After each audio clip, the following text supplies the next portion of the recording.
Hey, what's up everyone? I'm in the last 5 minutes or so of the boil.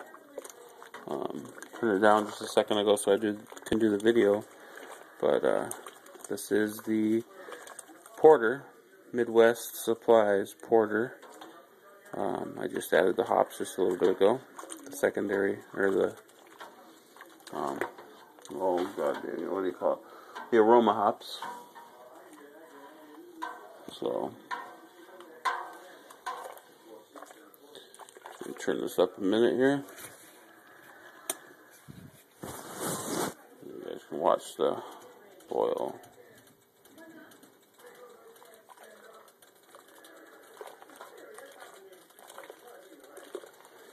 So I'm gonna put this in a sink of ice and water and get it cooled down to about 70 degrees so I can stick it in the carboy and add the yeast.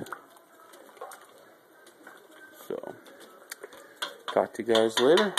Peace and cheers.